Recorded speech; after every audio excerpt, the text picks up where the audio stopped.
menopausal women in Rokan Hulu Regency.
Assalamualaikum warahmatullahi wabarakatuh.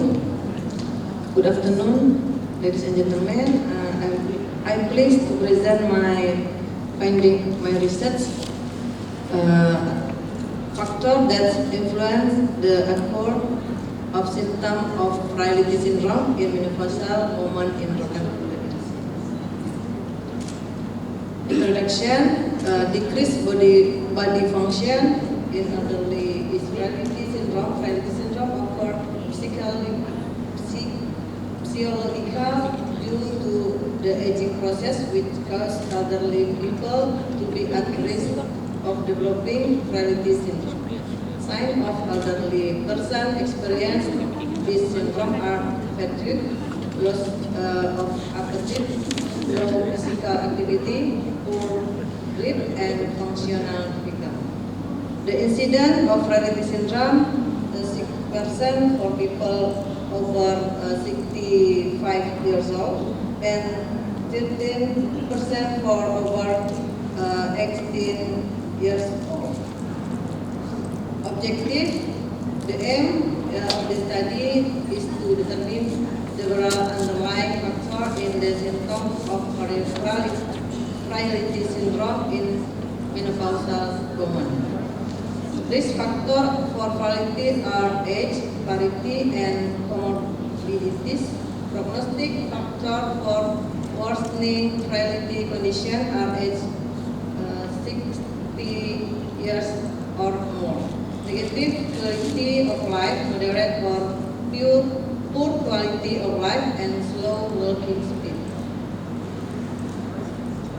Method of the research is designed research quantitative analytic method survey and observe. The population study were menopausal women in Rokan Hulu Regency. The sample for this research was 59 people using accidental sampling technique. Analysis statistic bivariate with chi-square. Research gap menopausal women are at greater risk of increase the acceleration of fragility syndrome and worsening the condition of the elderly.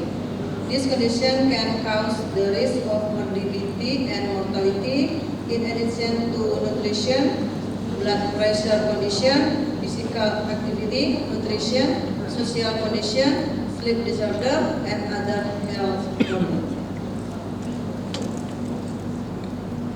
Result or finding summary is the result this study show 28 respondents experienced symptoms of Rayleigh syndrome for 46.5%. The average weight loss was 1.9 kilogram.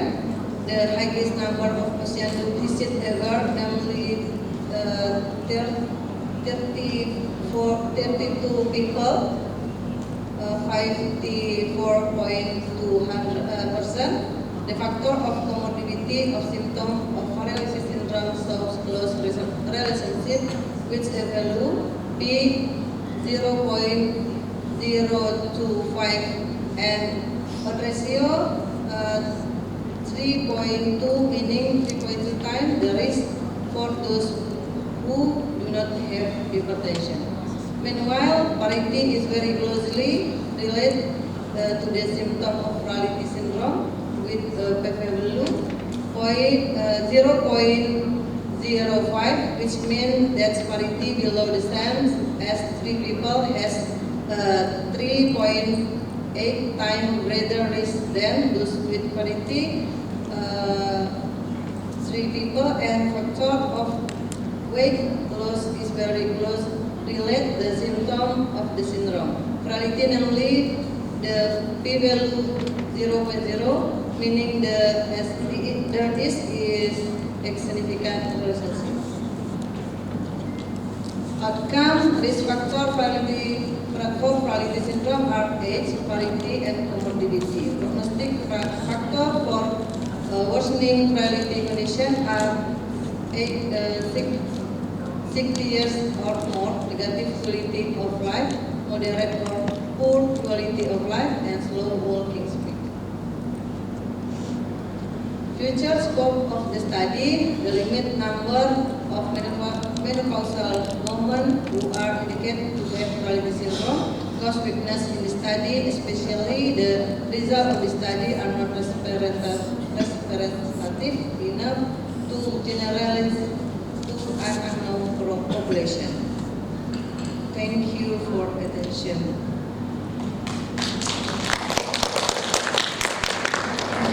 Any question from the floor? Yes.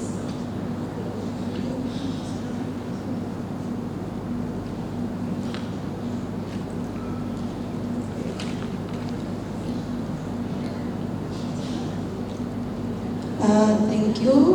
My question is, can you tell me about the methodology of your research? Please explain to me. Thank you. Okay.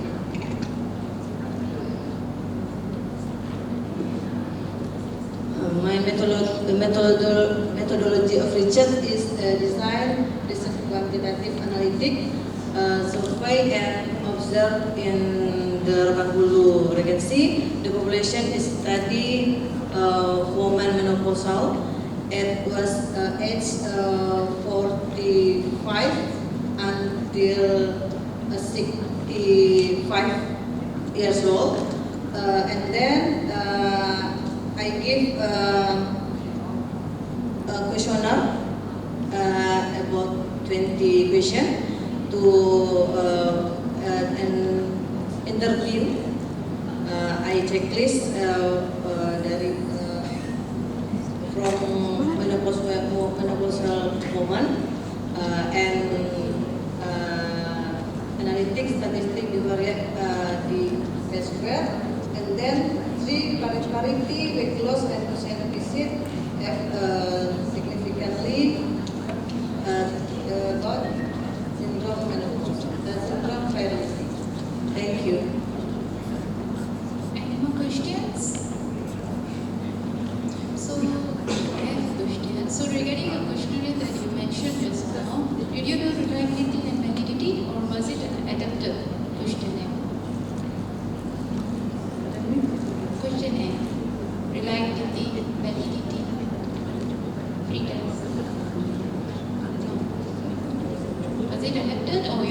questionnaire? What's the diri ke? Questionnaire. Question soalan sih. Adopt from Adopt. riset sebelumnya. Okay. So pernah buat reliability validity test ada buat tak? Ada buat. So maybe you can mention that in your result file. And usually research gap can bring it before your objective, then you can mention your objective, highlighting the gap, because I find your gap is not very clear, because you just mention what was the factors, what is the, but the gap is not addressed correctly, like it's not clear. We don't know whether it's in the method, is it the finding. Is this the first study in Indonesia? No. In that district or in overall Indonesia? Is this the first? In that district. So you can highlight all those, and then you can highlight the novelty and the gap, then bring it to your problem statement or your objective, then you bring your methodology. And try avoid multitudes. Alright, thank you. Next, we would like to welcome Ms. Sri Wulandari to present on the adolescent reproductive health knowledge of risky behavior in adolescent school district and 1N Ujung Batu Rokan Hulu.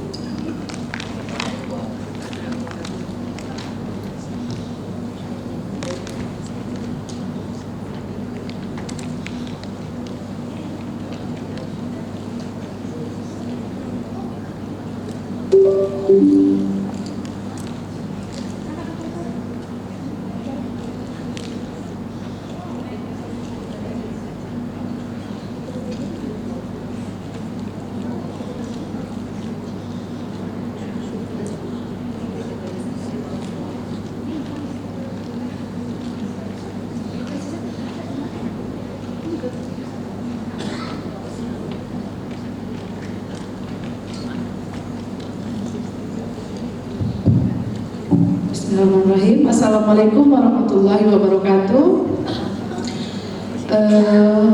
I'm Sri Wulandari from Indonesia, and this afternoon, would you like to present my research about reproductive health, knowledge of risk behavior in adolescent school district in 1 Ujung Batu Rokan Hulu. Adolescent risk behavior such as engagement in unprotected sexuality activity and the potential for sexuality transmitted infection and unwanted pregnancies are often linked to a lack of comprehensive knowledge about reproductive health. In Indonesia, teen reproductive health issues require significant attention, as they are critical health concerns akin to other medical challenges. These issues are not confined to pregnancy and childbirth, but encompass broader aspects of physical, psychological, and reproductive well-being. Research of methodology. This study aimed to examine the relationship between adolescent reproductive health, knowledge, and their risk behavior to provide insight for preventive measures. Using analytic quantitative approach with a cross-sectional design, the study involved 120 students selected from total sampling with a structural questionnaire was used, the primary instrument to collect data on students. Reproductive health knowledge and their engagement in risk behavior. Data analysis was conducted using the G-square test. Result for this research is the finding of this study highlight a significant relationship between reproductive health knowledge and risk behavior among adolescents at SMKN 1 Ujung Batu, as evident by the p-value of 0.0001. Adolescents with low knowledge were observed to exhibit significantly higher levels of risk behavior compared to their peers with high knowledge. This reinforces the critical roles of education in shaping adolescent behaviors, particularly concerning reproductive health. This approach will ensure the acceleration research, comprehensive evidence-based knowledge to prevent risk behavior.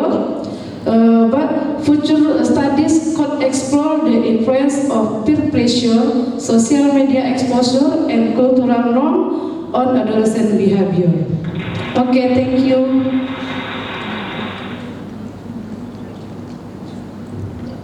Okay, thank you. So, any question from the floor? Okay, please.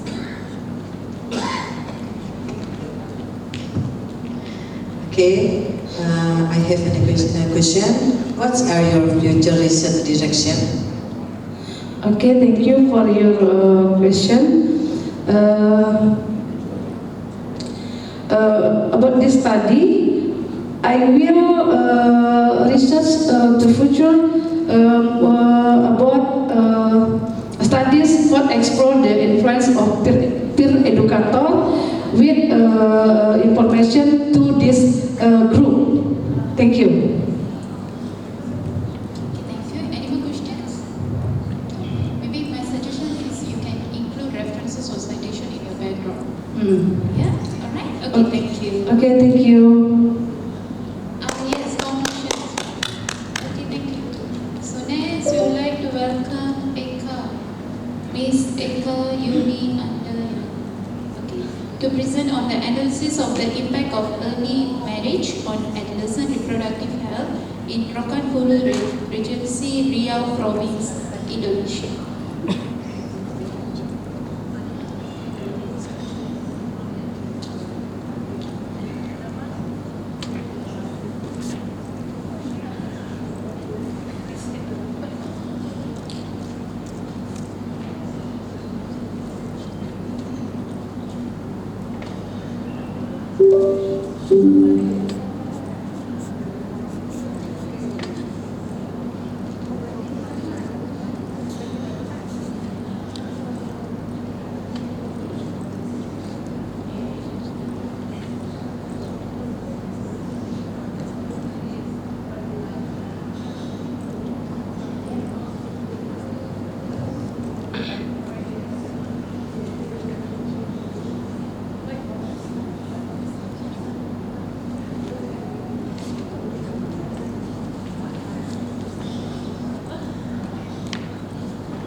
Assalamualaikum. Good afternoon. My name is Eka Yuni Andayani. I am from Riau, Indonesia. Thank you for the opportunity to participate in this conference. I will now present my topic about analysis of the impact of early marriage on adolescent reproductive health. Early marriage is a social phenomenon that is still rampant in many countries, including in Indonesia. Early marriage is a marriage carried out by an individual who has not reached the age of majority according to applicable laws or social norms, namely the age of 18 years. In Indonesia context, marriage under the age of 18 often occurs due to social, cultural, economic, and ignorance of the impact of the early marriage on individual well-being, especially for adolescent reproductive health. Early marriage in Indonesia is still quite high. The Central Statistic Agency notes that about 11% of women in Indonesia are married before the age of 18. This condition shows that early marriage is a serious problem that requires more attention from various parties, including the government, non-government organizations, and society in general. Research gap. Incidence of early marriage based on UNICEF, Indonesia ranks fourth in the world with an estimated number of marriage relations 25.53 million people. This figure also crowns Indonesia as a country in the ASEAN region that has the largest child marriage case. This phenomenon is of course very concerning. The reason is there are a lot Loss experienced by children if they get married to early age is less than 18 years old. In Indonesia, the incidence of early marriage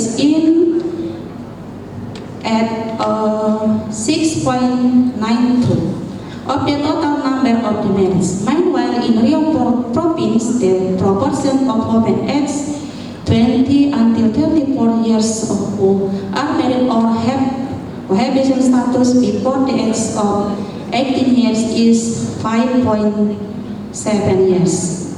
The incidence of early marriage in Rio province has been below to the national figure of 6.92.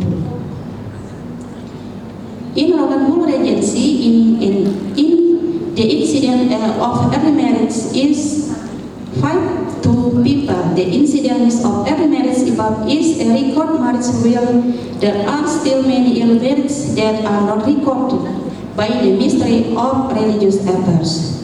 Through cross-sector collaboration and the implementation of the REC strategy is hoped that significant reduction in the child marriage rate will be in the best interest of the child.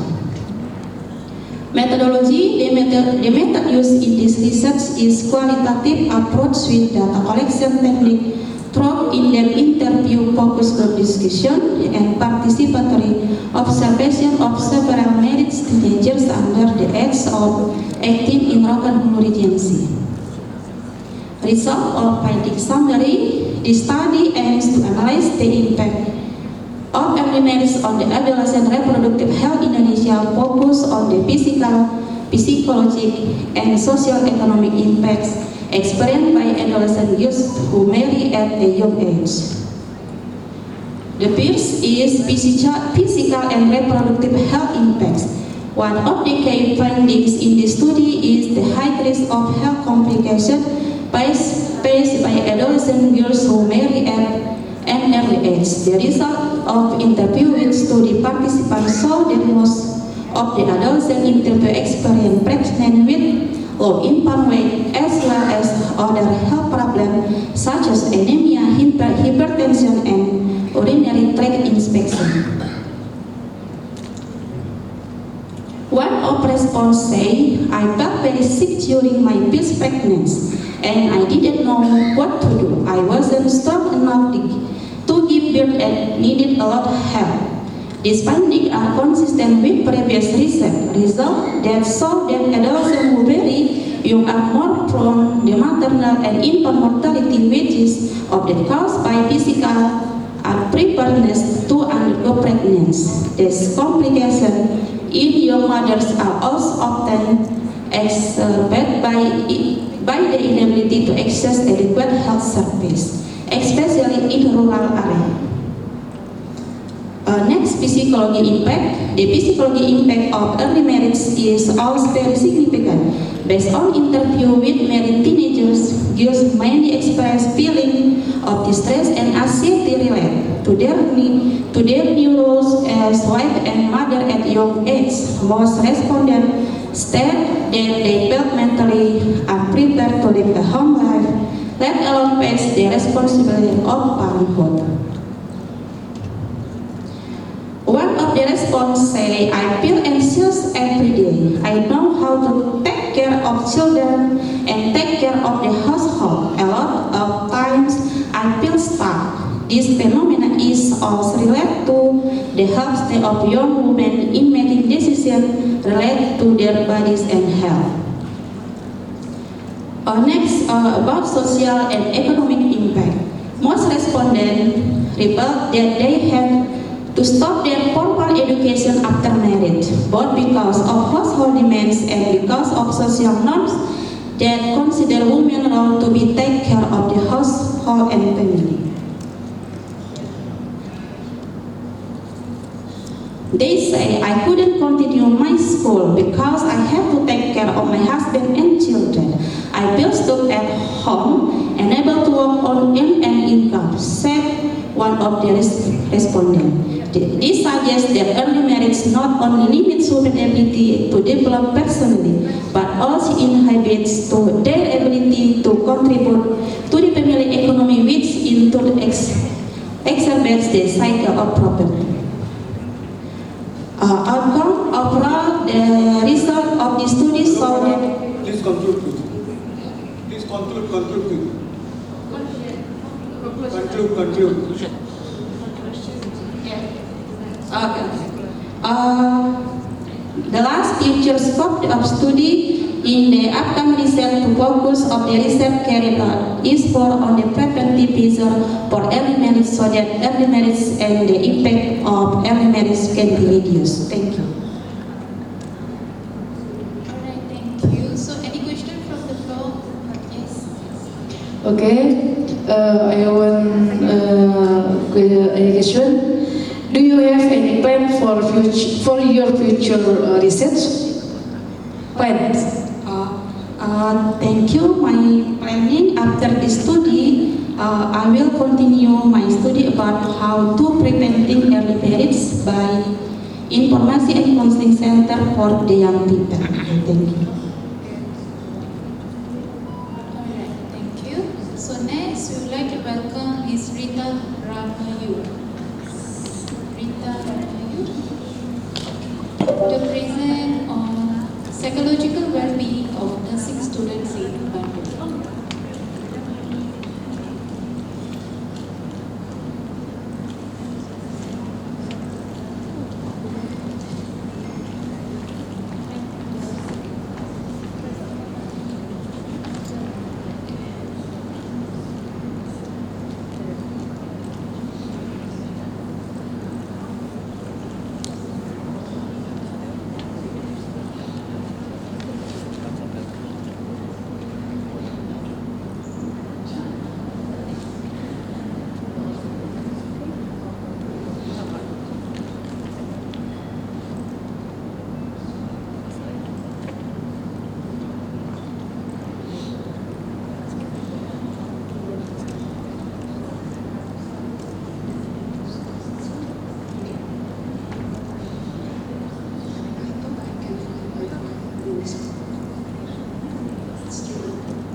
afternoon, everyone. The Honorable Dr. Subenu and Devi, allow me to introduce myself.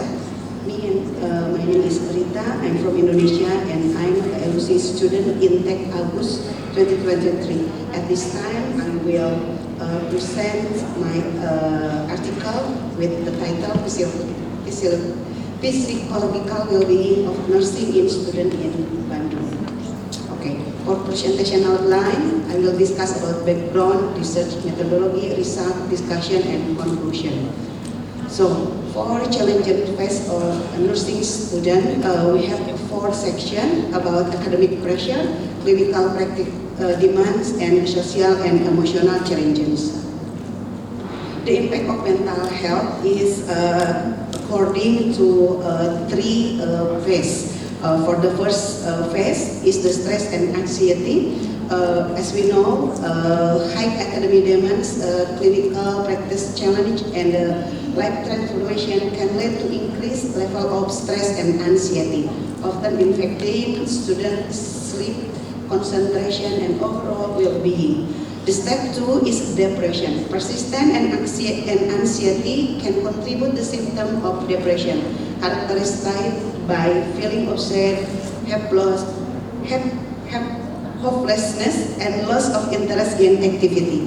And the last phase is about burnout.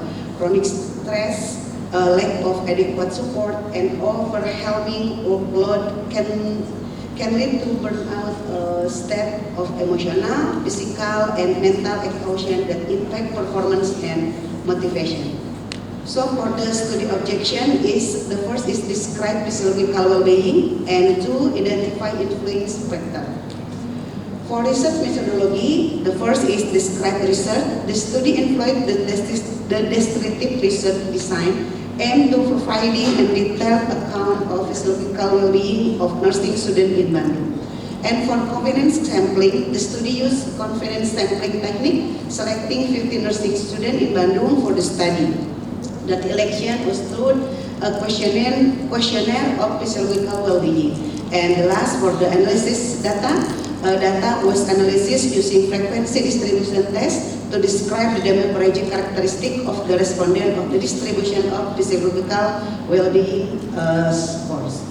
So this is a demographic of sample. For demographic of sample, this is the result of the research. Show the majority of respondents were a group of 20 to 20 years, comprising of 50%. This is indicate the most of nursing students of the study of is an early adulthood, and then 80-40% of the respondents were female. And regarding academic year, the largest group of the respondents came from class of 2022, making up 20-30% of the sample. And then we move to physiological well-being scores. For physiological well-being scores is the data of physiological well-being indicate the average score was 170.35 with a range from 131 to 122 to 255. Among the respondents, 20% reported high physiological well-being, 56% reported medium well-being, and 24% reported low well-being. For key finding, we have 2 key finding. For the first key finding are varied well-being, and 2 influencing factor. For academic stress, the rigorous demand of nursing education, including challenging coursework, exam, and deadline can create significant academic stress for students. Students may struggle to balance their study, clinical relation, and personal lives, leading to feeling of anxiety, exhaustion, and frustration. For clinical practice demand, clinical practice can be emotionally and physically demanding, as students are expected to apply their theoretical knowledge to real-world scenario in a fast-paced and high-pressure environment. Exposure to critical illness, trauma, and death can take the toll of student mental health, leading to feeling of anxiety, burnout, and moral distress. 2 is social support and coping mechanism. The first is peer support. When for peer support is strong peer connection can provide a sense of belonging and reduce feeling of isolation, fostering emotional resiliences and shared coping strategies. For faculty support, supportive faculty members can serve as mentors, offering guidance, encouragement, and practical advice to help students navigate the challenges of nursing education. So, move to strategies for improving physical well-being. For the first is counseling services, stress management training, and support group. For the rural nursing education, we try to collaborate with curriculum integration, faculty training, and policy development. And the implication for nursing is we hope we can rise and develop about empathy, resilience, and cooperation. Ms. Rita? Yes, You can ma'am. conclude. Okay. So moving forward, we try to move to the awareness, support, and action.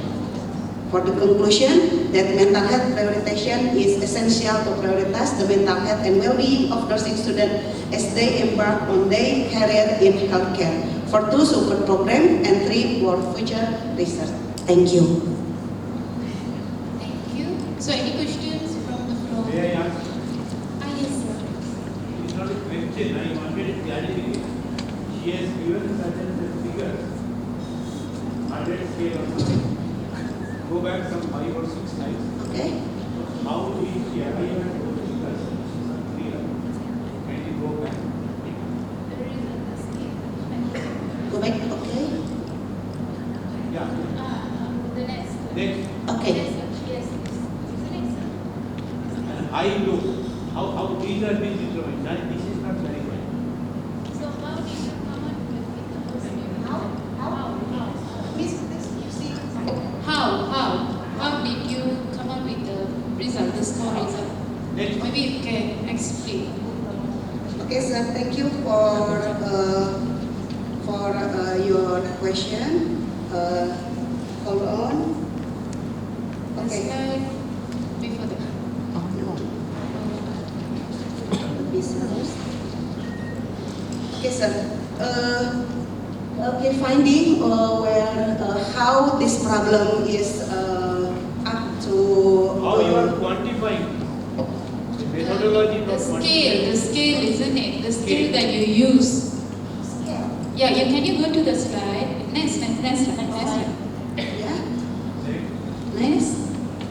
The figure, the table, after demographic. The table. Table. Yeah. Oh, yeah. Table. This. Yeah, the next table. Yeah. Yes. Yes. How did you measure this? The score? Okay. My respondent is 50 student in nursing. This is we find in school nursing, and we do to all the student and give some instrument to all the student, and we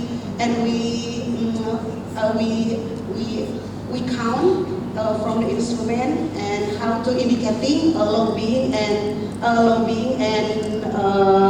physical well-being scores.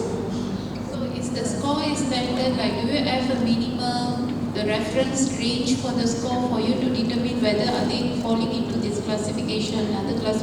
Do you have that? Is the questionnaire standard questionnaire to check the well-being score, yes, psychological well-being score? Okay.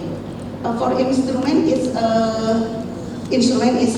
have already used in other research. So I don't do what it is validation and validation. So Maybe probably you can mention what instrument and what is the score, the standard reference score, so that we can know by looking at your result, we know that they are falling into this category or below or above. So that will be clear. So when we look at it, we are not clear about it because suddenly you are showing us the score. Okay, So ma'am. I think that's what even sir wanted to say.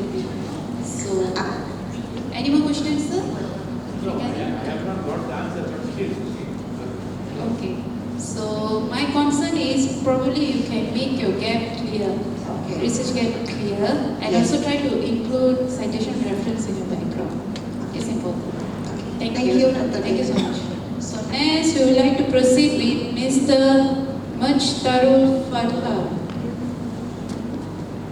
Okay, to present on the patient satisfaction, the quality of nursing service, the adult inpatient department in Pangkal Pinang, Bangka Belitung Highland Hospital.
Bismillahirrahmanirrahim.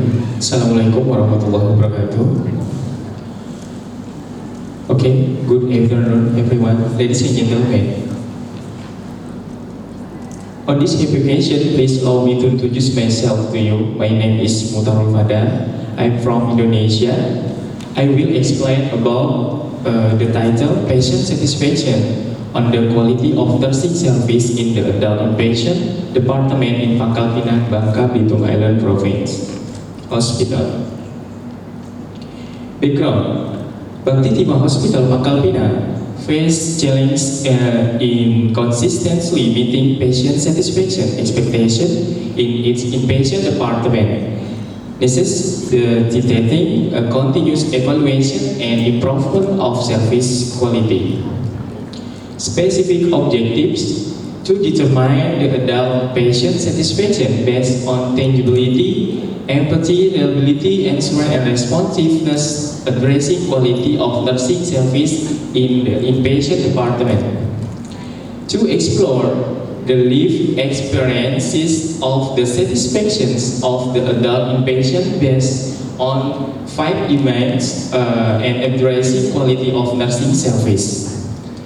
To develop a triangulation from determination and exploration of the lived experiences of patient satisfaction across key service dimensions: tangibility, empathy, reliability, assurance, and responsiveness within the inpatient department. Research question: what are the adult patient satisfactions based on 5 domains addressing quality of nursing service in the inpatient department? How did the adult inpatient experience satisfaction with nursing services, specifically in terms of 5 domain? How to develop a triangulation from determination and exploration of the lived experience of patient satisfaction across key service dimensions: tangibility, empathy, reliability, assurance, and responsiveness within the inpatient department.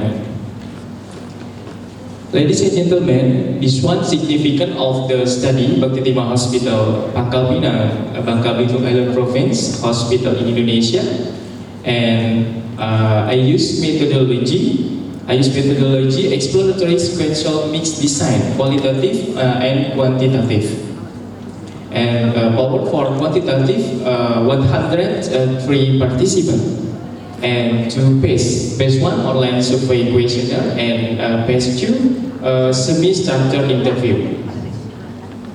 Quantitative research: the Kruskal-Wallis test yield chi-square statistic at 2.779 with a p-value of 0.595, the overall quality of a service is not very significant to the respondent.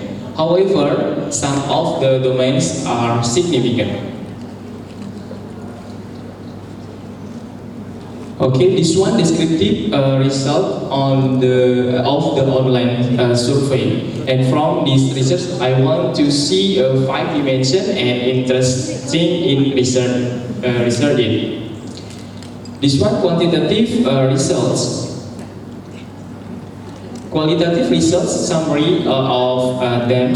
I get result from 5 main domains with result among others: responsiveness, empathy, and assurance, frequency high, tangibles, and reliability moderate.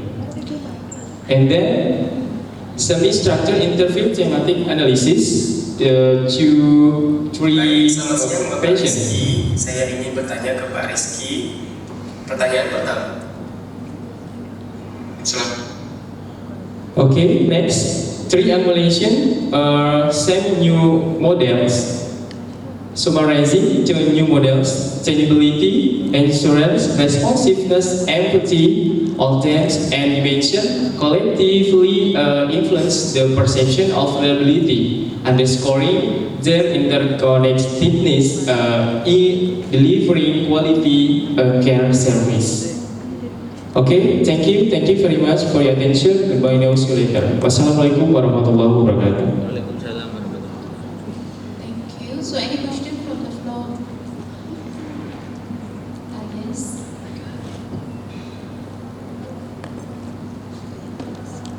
I know why are you using the mixed method design research Please take the design? microphone, please. Take the microphone. Your question is not audible. May I know the research designs? Why you use quality or quantity research? Could you explain? Okay, thank you. I used to quantitative and qualitative my research, and qualitative and quantitative mixed methods design called explanatory sequential mix. And then phase 1 validation of the newly dressed new creation of my survey questionnaire, and then and collecting of my survey questionnaire and collecting survey from 103 patients. Next, phase 2 semi-structured interview by collecting 6 patient, and phase 3 emulation of data, mixing together my data to type knowledge and create a new model. Okay, thank you. Any more questions?